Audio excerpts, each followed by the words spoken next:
Here we are, fall holy day season.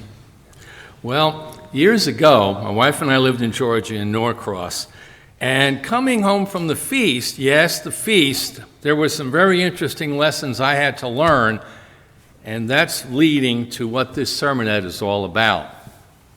Now, it all started with a lawnmower that wouldn't start.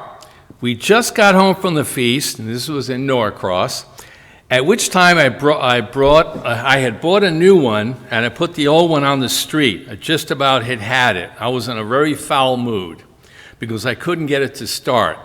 And I had put money into it, got it tuned up and all of that, and I hadn't bought the new one yet. The old one would not start at all, so I couldn't run it at all. So I was really aggravated.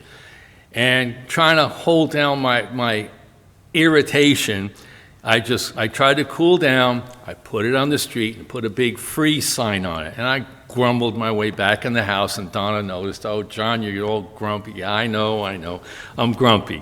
Well, I'm grumpy because it was inconvenient. But very interesting thing happened.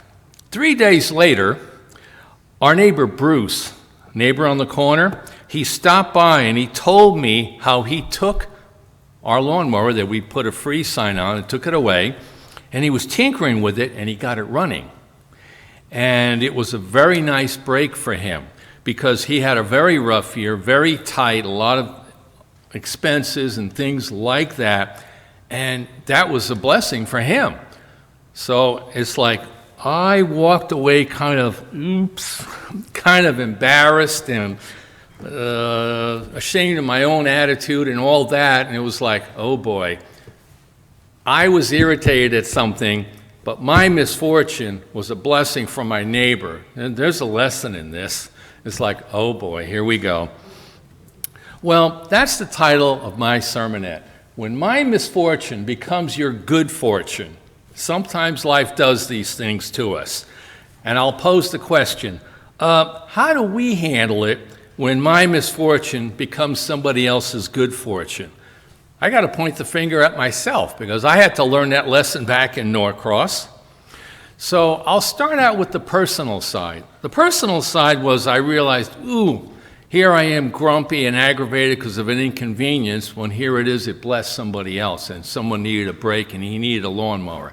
And he needed one that he could just tinker, get it fixed for free, zip, and now he had something that worked. So I should keep my big mouth shut and quit grumping. But I'm going to get into where it goes from there. First, it was like I saw it as a personal correction. Days later, after this whole incident, and Bruce had it running, and he was using it, and I went out and got a new one, it was like, yeah, I think I better learn something from this. But I also want to get into the biblical side of it as well.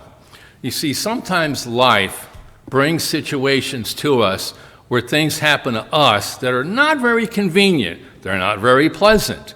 We have a great calling, but as part of our calling sometimes is a trial, an inconvenience, a test.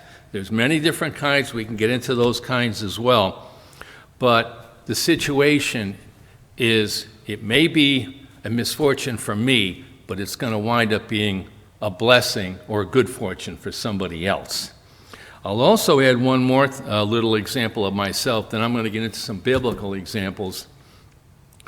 I've had a serious illness many years ago, and one time a guy at work had a heart attack, and some of us went to see him in the hospital, and I realized then that I learned from my own situation how to relate to people with serious illnesses in hospitals because I had been there. I myself had advanced cancer, and the doctors were all saying, John, Donna felt terrible, and God stepped in, and there was a miracle. But ever since then, I realized that's part of life.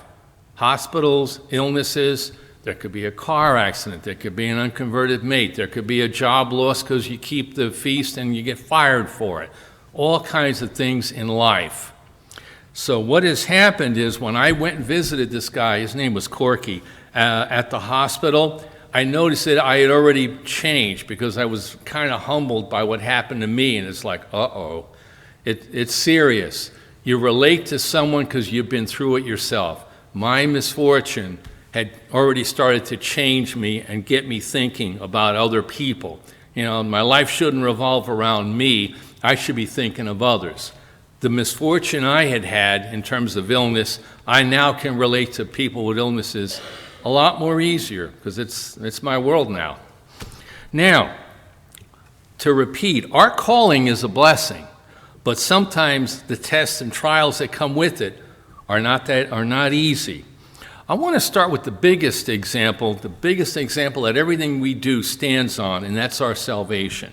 You don't have to turn there. You can just write down Hebrews 2, where Christ himself was the ultimate recipient of misfortune. He couldn't even get the merciful execution that a normal Roman citizen was supposed to have gotten. He got the criminal's execution, which was the terrible one, but it was all for us. His misfortune was actually going forward, and in Galatians 3, he was being made a curse for us. He was hung on a tree. The ultimate misfortune for him, but it brought our salvation. Also, by his stripes we are healed. So his misfortune was brought forward into our salvation. That's a sobering thought there. Now, we already have the foundation of faith. Let's go forward. We're not going to turn there, but sometimes a misfortune that we have is something that God's using, or a misfortune that somebody has is something that God's using to bless us or bless others. Because you can write down Romans 11, where it's talking about the calling of the Gentiles. And in Romans 11, it said that blindness happened to Israel until the fullness of the Gentiles be brought in. Which means, and I take that personally because like many in the church, I have no Israelite background in tribes whatsoever. I am 100% Gentile, Slavic, as in Ukrainian, Slavic, Polish, and a little bit of Russian. All Gentile. But yet, I got a calling. But yet there are people that are Jewish, that are brilliant scholars that are not called in this life. They don't understand. Their calling is later. But their having a veil over their eyes opens the door for others to be called. I'd like us to turn to Philippians now. Turn to Philippians 1. So we already know in our faith the sacrifice of Christ, his misfortune. We already know about how, let's say, the calling of Israel was held back, and now it's opened the door for non-Israelites to be called into salvation. Well, let's turn to Philippians 1, and there's another interesting example.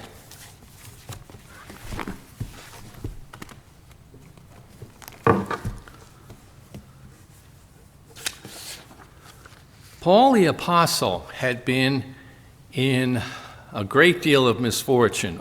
In his life, we're talking false accusations, stonings, beating with rods, being run out of town, being made into practically being made into a curse and a criminal himself. He had to be let out of town in a basket on the wall just to keep him alive and not being killed by the mob. And what was interesting was his imprisonment was written about in Philippians.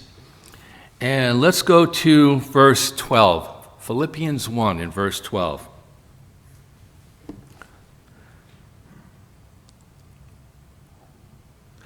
Here was Paul through his imprisonment and persecution. But I would you understand, brethren, that the things which happened to me have fallen out rather unto the furtherance of the gospel, so that my bonds in Christ are manifest in all the palace and in all the other places. Now, furtherance of the gospel, when you look that up, that means advancement. His imprisonment, his example of what he stood up under in his persecution and imprisonment was inspiring others. And also, the bounds manifest in the palace is actually referring to the Praetorian Guard. His example was an incredible witness. And now we go to verse 13, I'll start there again. So that my bonds in Christ are manifest in all the palace, in all other places, and many of the brethren in the Lord, waxing confident by my bonds, are much more bold to speak the word without fear. So this comes down to his example inspired others to courage, but his misfortune, his persecution, his imprisonment, all of that, he was used to bring a blessing, becomes a good fortune to others because they now can see the preaching of Christ by a brave former Pharisee. Couldn't be a Pharisee anymore, but he was an example to others. So there are times, not only in our lives, in the different trials we have, job, family, persecution, keeping the commandments when we lose a job for it, things like that. And then on top of it, look at the biblical example of what people suffer and how their misfortune, God takes that and turns that around and uses it for good to bless others. And I wish you a happy Sabbath.